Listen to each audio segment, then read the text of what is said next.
오늘 창세기 강의 9번째인데요. 선악과 사건이 말하는 진실이라는 제목으로 좀 우리가 하나님 말씀을 생각해 보기를 원합니다. 몇 번 이제 창세기를 다루면서 이제 이야기했던 부분이기도 하고 또 맥락이기도 한데요. 여러분, 선악과 우리말로 하면 이제 선악과 세 글자 세 음절로 끝나버리는데 영어로 풀어서 보니까 굉장히 길더라고요. 선악과는 과연 무엇일까? 이것을 통해서 하나님이 우리에게 말씀하시고자 하는 것은 무엇일까 생각해 보자는 것이죠. 여러분, 우리가 성경을 보는 여러 가지 방법과 틀이 있는데요. 우리는 그것을 세계관이라고 부릅니다. 성경뿐만 아니라 우리가 이 세상을 보고 또 나 자신을 보고 또 이웃을 볼 때 어떤 관점으로 보는가라고 할 때 그 관점, 그 틀, 그 어떤 그 패러다임을 우리는 세계관이라고 부릅니다. 그래서 어떤 분은 이 세계관을 렌즈, 안경에 비유하기도 합니다. 그래서 까만 안경을 쓰면 세상이 까맣게 보이고 파란 안경을 쓰면 세상이 파랗게 보이는 것이죠. 그래서 우리는 이 세계관이라는 것을 보고 가지고 사람들은 이 세상을 또 나를 판단하고 생각하게 되는 것이죠. 성경을 보는 것에도 마찬가지로 그런 판단의 기준과 틀이 있다는 것입니다. 그 세계관이 있다는 것이죠. 개혁주의 신학에서, 특별히 건전한 보수주의 신학에서, 성경주의 신학에서 말하는 기독교적 구속 세계관은 창조, 타락, 구속, 완성이라는 틀을 가지고 있습니다. 성경 전체가 무엇을 말하는가라고 할 때 창조부터 완성까지를 이야기하는데 창조, 타락, 구속, 완성이라는 거죠. 예전에 그 성경 파노라마라는 프로그램을 제가 신학교 갈 때 했었는데 막 우리 창조 막 타락 이렇게 합니다. 다 까먹었는데 시험도 봤었는데 그런 패러다임이 있어요. 그런 구조로 성경을 보는 거죠. 그런 세계관을 우리가 구속사적 세계관이라고 한다는 것입니다. 이 구속사적 세계관으로 성경을 보는 것이 왜 중요한가? 이 성경 안에 담겨 있는 모든 내용, 그리고 하나님 성경을 통해서 우리에게 하시고자 하는 근본적인 이야기가 구속에 대한 이야기는 구원에 대한 이야기다라는 것이죠. 그래서 우리가 이 구속사의 관점으로 성경을 보는 것이 중요하다는 것입니다. 여러분, 성경의 첫 번째 책이 뭡니까? 창세기. 그렇죠. 창세기죠. 이 창세기에 모든 것이 다 담겨 있고 모든 것의 시작이 담겨 있습니다. 그래서 이 창세기 안에만, 창세기만 봐도 구속사의 모든 것, 다시 말해서 창조, 타락, 구속, 완성이 다 담겨 있습니다. 하나님께서 천지를 창조하셨죠. 아담과 하와가 선악과를 취함으로 타락합니다. 그때 하나님이 어떻게 하시죠? 하나님이 그들을 심판하시면서 동시에 구속을 약속하십니다. 그 약속의 증표로서 가죽 옷을 지어서 그들에게 입혀주시면서 약속을 완성하시죠. 예표하는 것입니다. 이런 그림이 역사 속에서 천천히 진행되고 천천히 성취되는 거죠. 2000년 전에 예수님께서 이 땅에 오셔서 성육신 하셨고 그분이 타락한 인류를 구원하실 길을 열어주셨어요. 십자가에서 죽으시고 부활하시고 승천하셔서, 그리고 이제는 다시 오실 예수님을 기다리며 우리가 살고 있죠. 그분이 다시 오시면 어떻게 됩니까? 새 나라가, 새 하늘과 새 땅이 완성되는 것이죠. 그리고 이제는 우리가 하나님의 나라에 들어가게 되는 것이죠. 그리고 이것이 구속사입니다. 이것이 창조, 타락, 구속, 완성이 말하고 있는 전체 내용이라는 거죠. 그 가운데 오늘 우리가 보는 이 창세기 3장은 바로 이 타락의 시작을 말하고 있는 것입니다. 타락이 무엇인가? 죄라는 게 무엇인가? 우리 이 창세기 3장의 사건을 보면서 그것을 좀 이해하게 된다는 것입니다. 첫 번째 주제는 그래서 새로운 정체성이 필요하다인데요.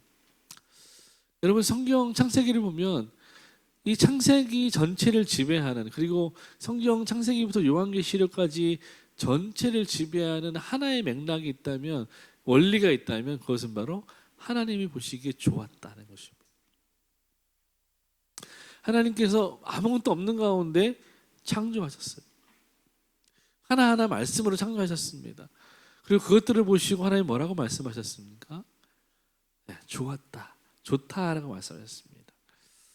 그리고 마침내 창조를 다 완성하신 후에는 마지막 날에는 하나님이 심히 좋았다라고 말씀하셨어요.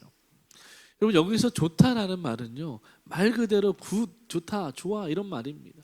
그래서 좀 더 나가서 그것이 감정의 표현이면서 동시에 완전하다라는 뜻도 가지고 있습니다. 그 아무 흠도 점도 없는 완전하신 그 창조주 하나님께서 만드신 그 세상은 완전하다는 거예요. 모든 것이 하나님의 뜻과 하나님의 의도 가운데 있다는 것이죠. 하나님의 통치와 다스림 가운데 있는 것이죠. 하나도 잘못된 것이 없는 거예요. 하나님의 눈으로 하나님 편에서 보시기에 그래서 좋다라고 말씀하시는 거죠. 여러분 여기서 우리가 주목해야 되는 것은 이 좋다라고 말씀하시는 분이 누구인가라는 것입니다. 그분이 바로 이 온 세상과 만물을 창조하신 하나님. 그리고 이 창세기가 기록될 당시에 이 모세와 이스라엘 백성에게는 그 하나님은 어떤 분입니까? 우리 조상의 하나님, 우리를 애굽에서 구원하신 하나님, 그 하나님이 창조주 하나님이시고 그 만드신 세상을 보고 좋다라고 말씀하신 그 하나님이라는 것이죠. 여러분 여기 성경을 가만히 보면 이 창조 기사에서 좋다라는 동사 앞에 항상 하나님이라는 주어가 붙어 있어요. 좋다라는 동사를 말할 때 그 말을 하는 주체가 누구인가라는 거죠. 하나님이셨다는 것입니다. 그리고 이게 의미하는 것이 뭐겠습니까? 모든 판단의 기준, 판단을 내리는 주체가 사람이 아니라 피조물이 아니라 하나님이시다라는 것입니다. 우리는 이것에 주목해야 되는 거예요. 여러분 창세기 2장에서 처음으로 좋지 않다라는 말이 등장해요. 이때에도 그 좋지 않다는 말을 누가 했습니까? 하나님이 하셨죠. 네. 여러분 아담이 나 너무 안 좋은데 그래, 안 그랬습니다. 네. 아담이 안 그랬어요. 아담이 동충하는 것을 비염 때문에 아담이 혼자 있는 것을 하나님이 보시기에 좋지 않다라고 말씀하시는 거예요. 하나님이 판단하고 평가했다는 말입니다. 아담은 혼자 있었지만 하나님이 맡기신 일을 하고 있었지만 불평하지 않았어요. 원망하지 않았어요. 판단하지 않았습니다. 그저 맡기신 일에 순종하고 기뻐했습니다. 그 상황 가운데 하나님이 평가하시고 판단했다는 것이죠. 여러분 이것이 우리가 주목해야 되는 창세기의 아주 중요한 핵심 메시지입니다. 하나님만이 평가하시고 하나님만이 판단하신다는 거죠. 그리고 그 하나님의 평가와 판단에 의해서 볼 때 하나님이 만드신 최초의 그 세상은 보시기에 좋았다는 것입니다. 완전했다는 것이죠. 여러분 창세기가 기록될 당시를 생각해 보면 이제 막 모세를 통해서 이스라엘이라는 나라가 시작될 때예요. 건국 초기입니다. 얼마나 중요한데요. 그리고 어떤 공동체가 새롭게 세워질 때 얼마나 중요합니까? 해야 될 일들도 많고 가장 중요한 것은 그들의 정체성을 세워가는 시기였다는 것입니다. 질서를 정하는 거죠. 바로 그때 하나님께서 모세에게 창세기를 말씀으로 기록하게 하셨던 것입니다. 그래서 이스라엘 백성들은 모세를 통해서 창세기의 말씀을 배우면서 자기들이 누구인지 알게 되는 거예요. 그리고 자기들이 인도한 그 하나님 여호와 하나님이 어떤 하나님인지 알게 되는 것이죠. 여러분 이게 왜 중요할까요? 그들이 창세기 말씀을 배우면서 또 그들이 하나님이 어떤 분인지 배우면서 그래서 우리가 누구인지 배우는 거죠. 우리가 그냥 애굽의 노예로 살던 이방인이 아니라 나그네가 아니라 우리는 천지를 만드신 창조주 하나님의 자녀들이구나. 하나님의 백성이구나. 이런 새로운 정체성이 그들의 마음 가운데 일어나게 되는 것이죠. 여러분 이게 왜 중요할까요? 이스라엘 백성들이 처음에는 형편이 어땠습니까? 요셉을 통해서 그 땅에 처음 들어갔을 때만 해도 그들 형편이 좋았습니다. 왜요? 애굽의 총리가 요셉이었으니까. 그래서 요셉이 살아있고 요셉이 죽었지만 그래도 요셉을 알고 있는 후대의 왕들은요, 바로들은요, 이스라엘 백성들을 존중했습니다. 인정했습니다. 그리고 그들의 권세가 있었어요. 근데 시간이 지나고 한 400년이 지나니까 이제는 요셉의 영향력이 흐려진 것이죠. 그리고 그 후대 왕들이 볼 때, 바로들이 볼 때 쟤들은 뭔데 이렇게 권세가 있냐, 힘이 있냐, 애도 잘 낳고 힘도 세고 뭐야, 이러다가 우리 나라 뺏기겠는데, 이런 마음이 드는 거야. 그러니까 억압하기 시작하는 겁니다. 그래서 결국은 이 그들이 출애굽하기 직전에 그들의 형편은 어땠습니까? 노예였습니다. 그들이 애굽에서 400년을 있었는데 얼마만큼 그들이 노예 생활을 했는지 모르겠지만 적어도 100년 이상 그들이 노예 생활을 했을 것으로 보는 것이죠. 하나님은요, 노예로 살던 이스라엘 민족을 하나님의 백성, 거룩한 나라, 제사장 나라로 만들어 가기를 원하셨습니다. 그리고 그것이 그들의 정체성이었어요. 그 노예가 그들의 정체성과 사명이 아니라 하나님의 제사장 나라가 되는 것이 그들의 부르심이고 사명이었습니다. 그래서 하나님은 그들을 그 형편 가운데서 건져내셨어요. 이때 중요한 건 뭐냐면, 이 오랜 시간 동안 이스라엘 백성들이 그 노예로서 그 형편 가운데 살아왔기 때문에 그 세계와 그 사람들의 문화와 이런 것들이 젖어 있었던 거예요. 그러니까 하나님에 대한 바른 관점을 가지지 못했다는 것이죠. 그들의 몸에는, 그들의 이 생각에는 오래된 습관과 이 생각들이 덕지덕지 붙어 있었던 거예요. 노예로 살면서 애굽의 문화와 종교에 완전히 젖어 있었던 것이죠. 그래서 그들의 생각과 삶 속에는 자기도 모르는 사이에 형성되어 있는 세계관이 있었다는 것입니다. 세상을 바라보는 관점이 있었다는 것입니다. 근데 눈 뜨면 보는 게 뭐였습니까? 바로였고 피라미드였고 그런 애굽의 문화였습니다. 젖어 있는 것이죠. 여러분, 우리를 생각해 보세요. 대한민국 사람들도 예수님 믿고 변화되죠. 하나님의 백성이 됩니다. 그런데 여전히 우리 안에 어떤 문화가 자리 잡고 있습니까? 그 한국인의 고유의 정서들이 자리 잡고 있는 거예요. 특별히 유교 문화들, 또 군대 문화들, 이런 것들이 우리 안에 자리 잡고 있어요. 예를 들어서 직장에서, 지금은 그런 문화가 많이 없어졌지만 예전만 제가 직장 생활할 때마다 부장님이 짜장면 먹으면 다 짜장면 먹어야 돼요. 자, 통일에, 이런 말이 되게 자연스러운 말이었습니다. 근데 지금 직장에서 그러면은 신고당해요. 통일이라는 말이 없어집니다. 우리의 성은 통일인데, 네. 통일이라는 말이 없어졌어요. 근데 그게 얼마나 인권을 무시하는 말입니까? 통일해 빨리 나와, 뭐 이렇게 얘기해요. 그런 것들이 나도 모르는 사이에 내 안에 젖어 있는 거야.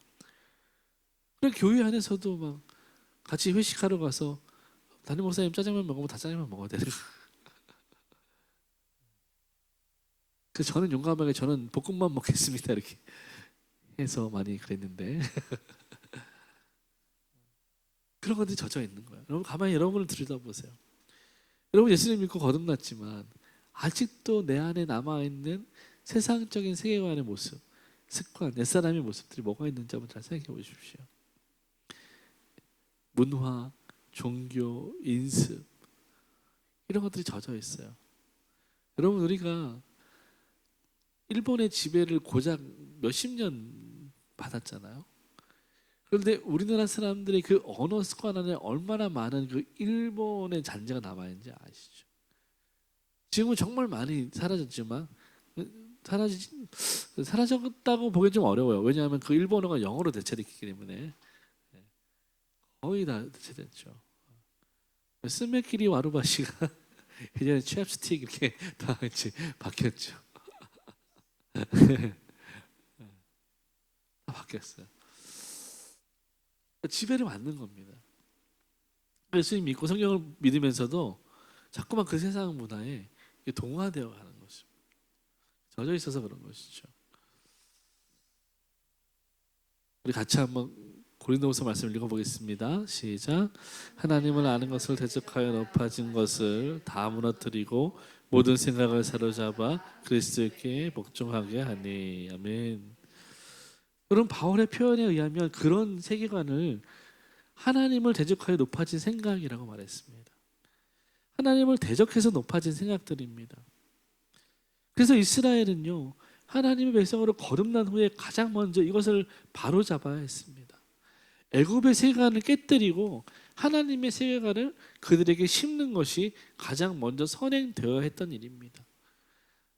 마찬가지죠. 여러분, 남자들은 군대 가잖아요. 그러니까 사회생활을 막 하다가 전혀 그런 조직 문화에 하나도 모르고 자유롭게 살다가 군대 딱 가면 적응이 안 됩니다. 군사가 되어야 되는데, 그래서 신병교육의 6주를 받는 것입니다. 그 6주 동안 신병교육을 받으면서 그 사회의 물을 뺀다고 하거든요. 그러니까 그동안 질서 없이 살아왔던 그것을 다 정리하는 거죠. 다 꺼내놓는 거예요. 다 버리는 것입니다. 그리고 그 한 사람을 한 사람의 군사로 만들기 위해서 그 사람의 모든 정신과 육체에 질서를 부여하는 거예요. 말할 수 없이 힘들어요. 여러분, 군사훈련 받아봤습니까? 이거 진짜 안 받아봤으면 말하지 말아야 돼요. 네, 진짜 힘들어요. 생각해 보세요. 기쁨이가 지금 이렇게 지금 너무 잘 살고 있지만, 그러니까 하나부터 열까지 다 간섭한다고 생각해 보세요. 자는 거, 먹는 거, 입는 거. 그건 엄마가 하면 안 돼요. 김성훈이 해야 돼요. 김성훈이 빨간 모자를 쓰고 조교회가 돼가지고 김기쁨 일어나 기상 이렇게 막 밤 10시 취침한다 이렇게 막 하고 생각만 해도 끔찍한데 그렇게 안 하면 근데 사람이 바뀌지가 않아요. 질서가 바뀌지 않아요. 그러니까 처음에 휴가 나오면 100일 휴가 나오면 한 군생활 5개월 6개월 하고 나오거든요. 그러면 내가 한 9시 반쯤 되면 졸아요. 10시 되면 자요. 아침 일찍 일어나요. 혼자 막 이렇게 그래가지고 이불도 막 개고 막 그래요. 안 그러던 애잖아요. 근데 군대만 가면 그래요. 물론 병장 되면 다시 돌아가겠지만 근데 그렇게 되기까지 얼마나 고생했겠어요. 예수님 믿는 것도 마찬가지인 거예요. 우리가 신앙생활하는 것도 마찬가지죠. 우리 안에 들어차 있는 그 세상의 세계관, 여러분, 애굽의 세계관은 애굽의 세계관이 주는 메시지는 뭐냐면 내가 주인이다는 거예요. 사람이 주인인 거예요. 그러나 하나님의 세계관이 주는 메시지는 뭐냐면 하나님의 세계관은 하나님이 주인이시다는 것입니다. 그러니까 내가 주인으로 살던 한 사람이, 한 인격이 이제 예수님 믿고 거듭났어요. 성경에 보니까 이 옛사람을 버리라고 그래요. 이미 버렸대요. 죽었대요. 근데 바울은 뭐라고 말하냐면 여전히 그 두 마음이 내 안에서 싸운다고 말해요. 내가 주인 되고 싶은 마음과 하나님이 주인 되시는 것과 이 계속 싸우는 거예요. 그래서 바울이 뭐라고 말해요? 나는 너무 곤고한 사람이다. 그러니까 나는 형편없는 사람이라는 거예요. 내 안에서 두 가지 법이 싸운다는 거죠. 여러분 어떻습니까? 날마다 우리 안에서 두 마음이 싸우지 않습니다. 내가 주인 되려고 했다. 하나님이 주인 되려고 했다. 늘 우리 마음이 전쟁터인 거예요. 하나님 우리에게 이 본문을 통해서 이것을 말씀하시는 것입니다. 판단의 권한은 너희에게 있지 않다는 것입니다. 이 선악과 사건을 통해서 하나님이 우리에게 주는 메시지는 판단의 권한이 너희에게 있지 않다. 너희는 기준이 아니라 기준을 따라서 살아가는 백성이다라는 것입니다. 우리의 신분과 위치가 어디인지를 지정해 주는 거예요. 내가 기준이 아니라는 것입니다. 우리는 오히려 그 기준을 따라가는 사람인 것이죠. 판단은 누구에게 있습니까? 하나님께만 있는 권위입니다. 근데 오늘 이 창세기 3장에 보면 최초로 그 하나님의 권위에 도전하는 사건이 발생한 것입니다.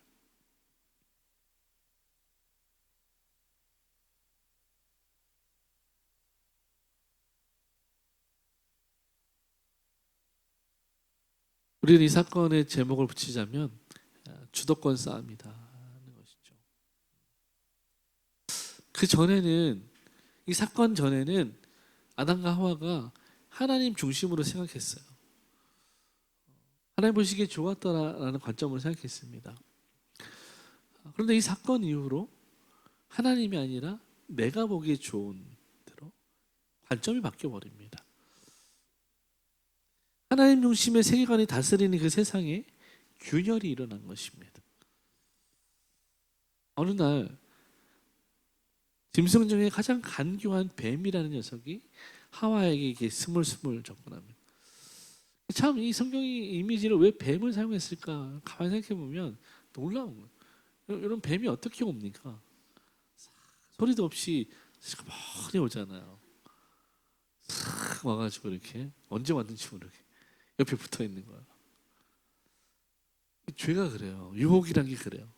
가만히 와요 이렇게 아닌 것처럼. 하와에게 접근해서 거짓말을 막 하는 겁니다. 거짓말해요. 저는 이 거짓말이 이간질이라고 생각했어요. 여러분 이간질이 뭡니까? A와 B가 있는데 C가 그 사이에서 거짓말하는 거야. 얘가 너 싫어한대. 얘가 너 싫어한대. 내가 들었는데 얘가 너한테 욕했어. 얘가 너한테 욕했어. 이렇게 싸우는 거야. 이 C가 뱀의 역할인 거야. 사단의 역할인 거죠. A, B는 원래 사이가 좋았어요. 그런데 서로 중간에 이간질하는 사람이 있으면 그때부터는 감정이 격해지는 거예요. 나빠지는 거죠. 그럼 우리가 생각하기에는 A, B가 만나서 서로 대화해 보면 되잖아요. 그런데 이 딱 이간질을 들은 이후에는 어떻게 됩니까? 예, 그 얘기할 마음이 안 들어요. 왜 그럴까요? 이미 마음이 상해 있는 거야. 참 우습죠. 진실도 아니에요. 근데 거짓말을 들었을 뿐인데 우리는 그것을 진실로 받아들여요. 그리고 감정이 상해서 진실을 찾으려고 하지 않습니다. 이게 정말 우리의 연약함이에요. 그래서 우리가 얼마나 많은 오해 가운데 살아가고 있습니다. 이 오해가 얼마나 많이 우리의 관계를 깨뜨립니까? 뱀이 그날도 하와와 하나님 사이를 가로막고 간교한 거짓말로 이간질을 했습니다. 야, 하나님 다 아셔. 뭘 아셔요? 네가 그거 먹으면 하나님처럼 된다는 거 하나님도 아셔. 이렇게 얘기하는 거야. 그럼 뱀이 뭘 하나님의 마음을 어떻게 알겠습니까? 거짓말하는 거야. 자기는 다 안다는 것처럼 얘기하는 거죠. 그리고 정말 놀랍게도 거짓말하는 사람, 사기꾼 이단들의 특징이 이런 것입니다. 내가 다 안다는 거야. 너한테만 이 비밀을 얘기해 준다는 거야. 다소 다 얘기하는 것입니다. 하와는 넘어갔어요. 절대로 먹지 말라고 하나님 말씀하셨죠. 근데 하와는 넘어가서 그런 걸 따먹습니다. 그리고 남편에게도 주죠. 이때 성경을 잘 보시면 뱀이 막 이간질하고 거짓말하게 속삭이니까 하와도 덩달아서 하나님이 원래 하셨던 말을 왜곡해요. 오늘 우리 성경에 보면 먹지도 말고 만지지도 말라고 하셨다 이 얘기하잖아요. 죽을까 하노라 얘기하잖아요. 근데 원래 하나님 뭐라고 말씀하셨습니까? 야, 먹지 마라. 죽는다. 반드시 죽는다. 이게 하나님이 쓰신 워딩이에요. 근데 하와는 보태요. 만지지 말라는 말을 하나님 하시지 않았습니다. 하와는 그걸 보태요. 죽는다라고 말씀하셨는데 죽을까 하노라 이렇게 바꿔버립니다. 왜곡하는 거예요.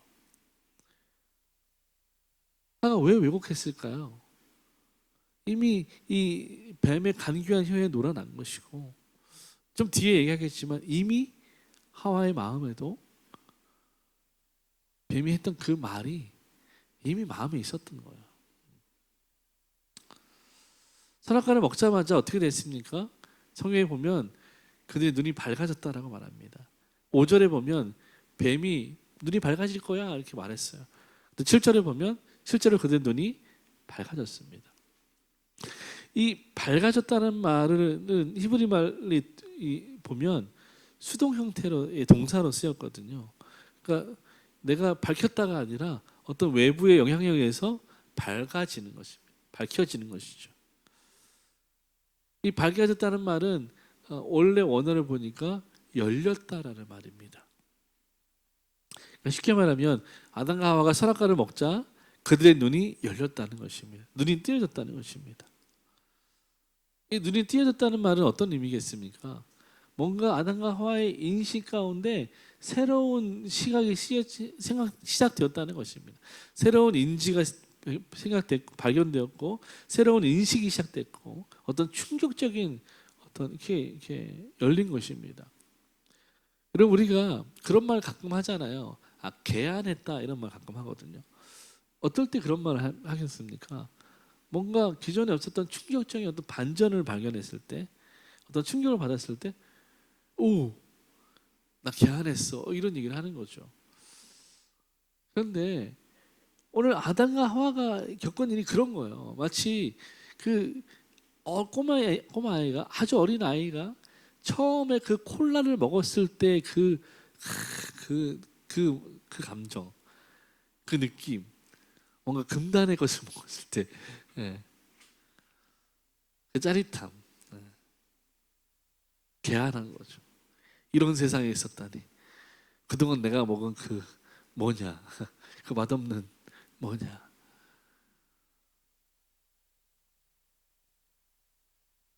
개안했다. 근데 안타깝게도 아담과 하와가 했던 이 개안이라는 것은 복된 개안이 아니었죠. 왜 그렇습니까? 그들의 눈이 열린 결과를 보면 돼요. 그들의 개안은 슬픈 개안이었습니다. 왜냐하면 그 개안의 결과가 수치심이었기 때문에 그렇습니다. 두려움이었어요.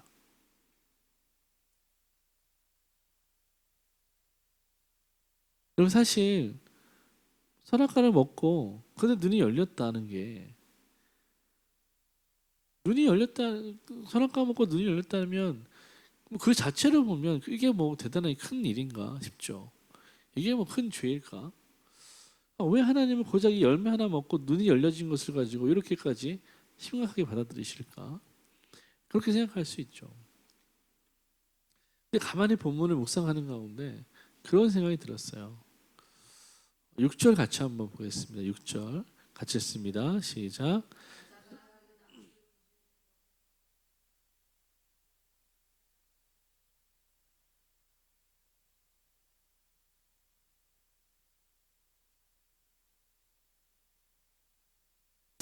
아멘. 여러분 이 6절을 가만히 보시면 어떤 게 보이십니까? 원래 이 창세기 하나님이 만드신 세상을 지배하는 원리는 하나님이 보시기에 좋았다라고 말씀드렸죠. 하나님이 판단한다고 말씀드렸죠. 하나님이 평가한다고 말씀드렸습니다. 근데 지금 누가 판단하고 평가합니까?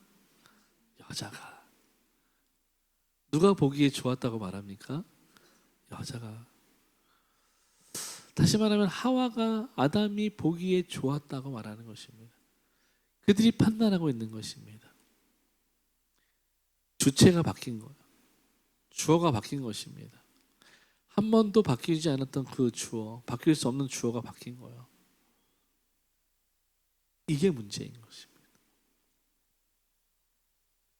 여러분 이 사람들이 아담과 하와가 선악과를 먹었기 때문에 그들의 눈이 열렸고 그래서 선악과 악을 자기들이 판단하기 시작했다.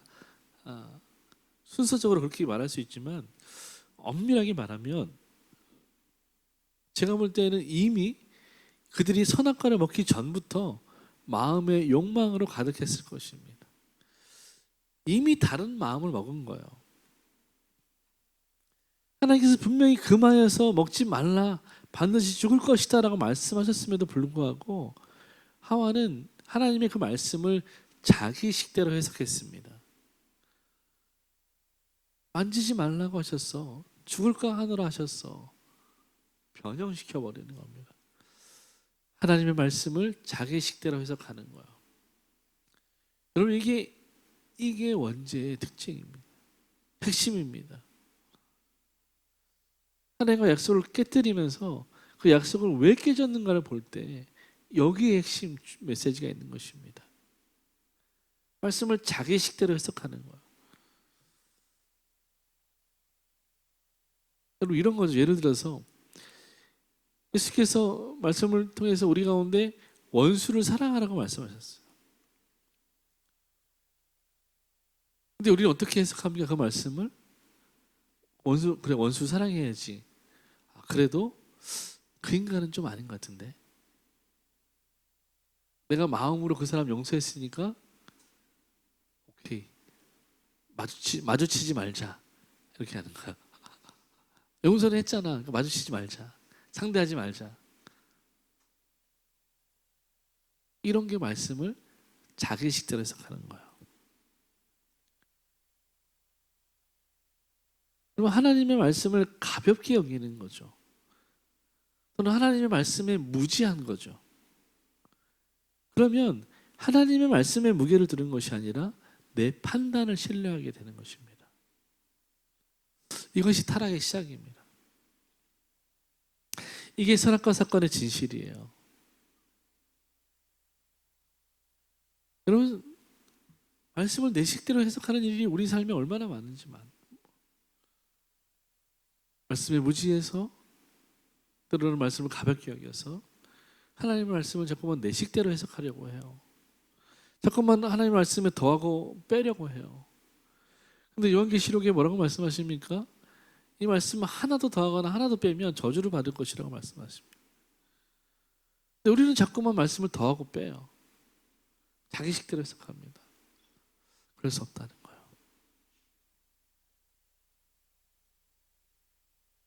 또 더불어서 더 나아가서 생각해 볼 것은 뭐냐면, 사람이 어떤 일을 할 때 계획 없이 즉흥적으로 하는 것 같아도 사실 모든 사람은 계획을 가지고 있습니다. 무슨 말이냐면, 우리가 어떤 결정을 하기 전에 마음으로 생각하는 과정이 반드시 있다는 것입니다. 여러분 가만히 생각해 보세요. 여러분 일주일 동안 여러분의 지출을 생각해 보십시오. 그 지출의 과정에 있어서 아무 생각 없이 계획 없이 했던 지출이 있습니까?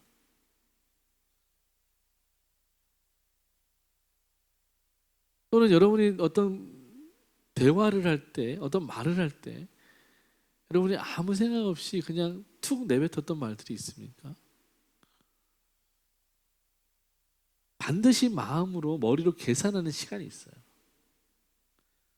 이런 거죠. 평소라면 그냥 지나칠 일도 하루 이틀 마음에 품고 있는 생각이 있으면 그걸 누가 살짝 건드리기만 해도 톡 터지는 거예요. 여러분 지금 핸드폰에 그 쇼핑 어플들 있잖아요. 장바구니 비어 있으신 분, 네, 한 분 계시네요. 거룩한 분님. 되게 장바구니가 안 비어 있어요. 늘 노려보는 것이죠. 살까 말까 생각하는 거예요. 여러분 죄는요, 어느 날 갑자기 우리 마음에 집투하는 게 아니라는 거예요. 내 안의 욕망이 그 죄와 손잡는 거예요. 그때 터지는 것입니다. 여러분 아무리 이 뛰어난 성능의 다이너마이트도요, 가만히 있는데 터지지 않습니다. 누군가 불을 붙여야 터지는 거예요. 도화선이 있어요. 여러분 우리 마음에도 도화선이 있습니다. 그 도화선에 불을 붙이는 게 사단의 역할이에요. 근데 그 다이너마이트와 도화선은 누가 준비한 것입니까? 내가 준비한 거예요. 버려야 됩니다. 이렇게 잘 안 버려져요. 여러분 가룟 유다가 하루아침에 예수님 배반하지 않았어요. 3년 반을 예수님 쫓아다녔습니다. 가룟 유다도 말씀에 은혜 받고 귀신도 쫓고 다 했어요. 전도도 하고 다 했습니다. 그런데 가만히 보면 가룟 유다는 점점 예수님으로부터 멀어지는 과정이 있었어요.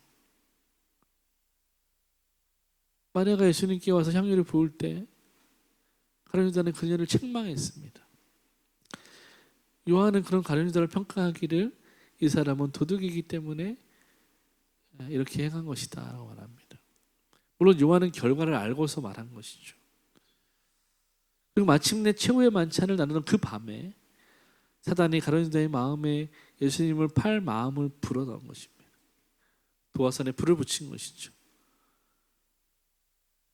예수님도 그날 밤에 이 중에 누군가 나를 배신할 것이다 라고 말씀하셨습니다. 유다는 그 밤에 뛰쳐나갔어요. 그리고 종교 지도자들을 만나서 예수님을 고발합니다. 팔아넘기죠. 마찬가지예요. 여러분, 아담과 하와가 어느 날 갑자기 선악과를 따먹은 것이 아닐 수 있다는 거예요. 이미 그들의 마음의 내면에 하나님을 배반할 마음이 있었던 것입니다. 꼭 그렇지 않더라도 어쩌면 그들의 내면에서 이미 하나님과의 신뢰가 흔들리고 있지 않았을까 싶은 것이죠. 하나님의 말씀의 무게가 점점 가벼워지고 있었던 것이죠. 자신의 판단이 무거워지기 시작한 것이죠. 무게추가 기운 것입니다. 우리 야고보서 1장 말씀 한번 찾아보면 좋겠는데요. 야고보서 1장 14절 15절 1장 14절 15절 우리 찾으신 분이 한번 읽어주시면 감사하겠습니다.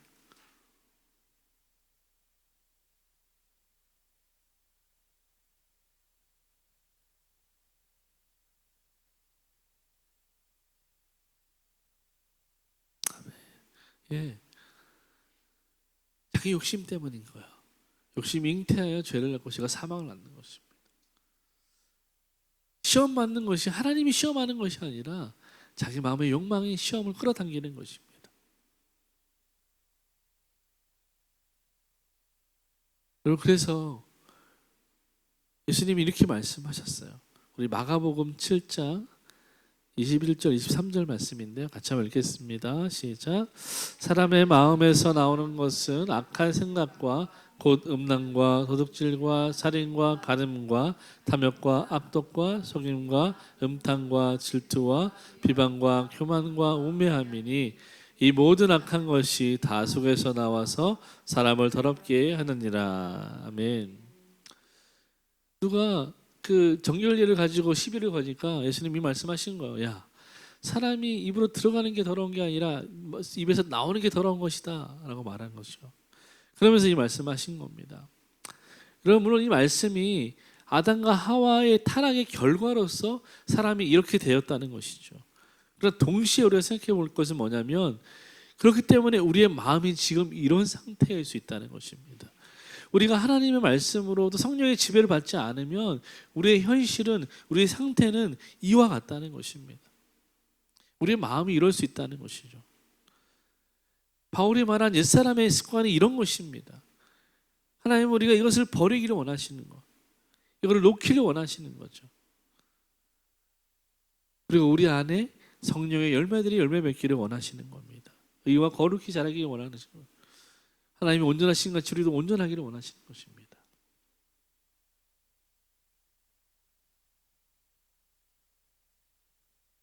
이런 것들이 우리 마음에 가득 차 있을 때 하나님의 말씀이 가려지는 것입니다. 하나님의 말씀이 자라지 않아요. 여러분, 믿음은 들음에서 나는 거지. 무엇을 들음입니까? 그리스도의 말씀을 들으며. 하나님의 말씀이 들려지면 그 말씀이 우리 마음 가운데 심겨지는 거예요. 그 말씀의 씨앗이 심겨져서 싹이 자라고 열매가 맺는 것입니다. 그런데 어떤 사람은 금방 시험에 들어서 그 말씀을 빼앗겨 버려. 어떤 사람은 근심 때문에 그 말씀이 열매 맺지 않고 조금 자라다가 죽어버려요. 그런데 어떤 사람은 그 말씀이 쑥쑥 자라서 열매 맺는 것을 보게 돼요.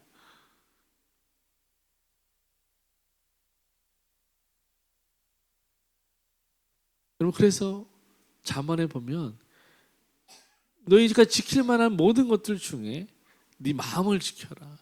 생명의 근원이 여기서 난다. 이렇게 말씀하시는 거예요. 무슨 말입니까? 그래서 우리가 우리의 마음을 지켜야 한다는 것입니다. 여러분, 그런데 우리가 우리의 마음을 지킬 힘이 있을까요? 없죠. 다 없습니다. 그 마음을 주체해 주시는 분이 누구십니까? 하나님이시죠. 성령께서 우리의 마음을 지켜주시는 것입니다. 하나님이 우리에게 은혜를 주시는 방법이, 대표적인 방법이 세 가지가 있어요. 첫 번째는 말씀이고요. 두 번째는 성례, 세례와 성찬이고요. 세 번째는 기도입니다. 우리가 말씀 안에 거하고 성례와 성찬을 통해서 하나님의 말씀을 경험하고 날마다 기도의 삶을 살아갈 때 성령께서 우리의 마음을 지켜주시는 거예요. 그것을 자원 삼아서 성령께서 우리의 마음을 지켜주시는 거예요. 보호해 주시는 거죠. 결론입니다. 사랑하는 마음교회 성도 여러분, 오늘 말씀을 통해서 살펴본 것처럼 결국 이 죄라는 것은 하나님보다 내가 옳다고 주장하는 것입니다. 그 태도가 죄예요. 그 태도가 죄입니다. 어떤 행위가 죄가 아니라 그 태도가 죄인 거예요. 왜냐하면 그 태도에서 행동이 나오기 때문에 그렇습니다. 하나님보다 내가 옳다. 그래서 우리가 반대로 선을 행한다는 것은 어떤 개념이겠습니까? 모든 판단의 기준을 하나님께 두는 것이죠. 하나님께 맡기는 거죠. 그것이 선을 행하는 것입니다. 죄짓지 않는 것이죠. 그냥 우리는 너무 단순하게 나쁜 일 안 하면 그게 선한 것이지, 그렇지 않다는 거예요. 우리가 아무리 선한 일을 해도 그것이 하나님의 뜻이 아니면 그건 죄라는 것입니다. 판단의 기준을 하나님께 두는 것이죠. 여러분, 내가 생각하기에 좋은 것이 옳은 일이 아닐 수 있어요. 왜냐하면 하나님 보시기에 좋은 것이 옳은 것이기 때문에 그렇습니다. 여러분, 이 진리를 우리가 바로 세울 수 있기를 바라요. 하나님이 보시기에 좋았더라. 보시기에 좋았더라. 누가 보시기에 좋았더라? 하나님 보시기에 좋았더라. 근데 우리의 마음은 어때요? 날마다 내가 보기에 좋은 거 선택하려고 해요. 이 두 마음이 싸우는 거죠. 우리 모든 신앙은요, 여기서부터 출발해야 돼요. 하나님 보시기에 좋았더라. 내 생각, 내 욕심, 이런 것들을 하나님이 보시기에 좋았더라 이 말씀 앞에 포기해야 돼요. 내려놓는 것이죠. 그리고 하나님의 관점으로 보려고 애써야 되는 것입니다. 여러분, 이것을 훈련해야 되는 거예요.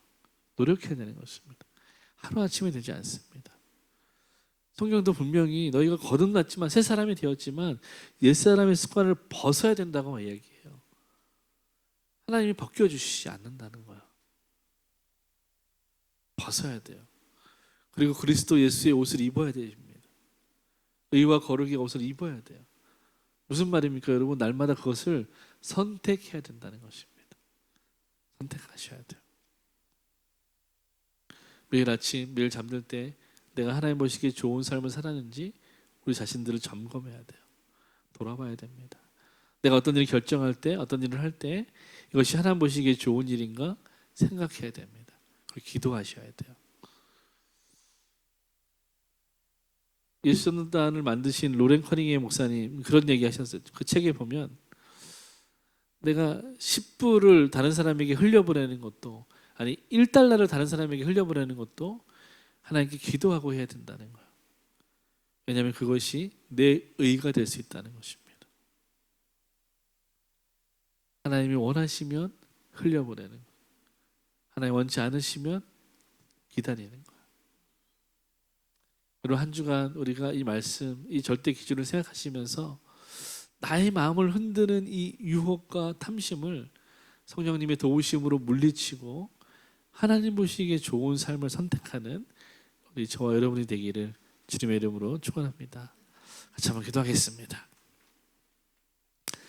참 좋으신 하나님, 감사합니다. 하나님, 오늘 이 선악과 사건을 우리가 다시 한번 상고하면서 이 선악과 사건을 통해서 하나님이 우리에게 하시고자 하는 말씀이 무엇인지 생각해 보았습니다.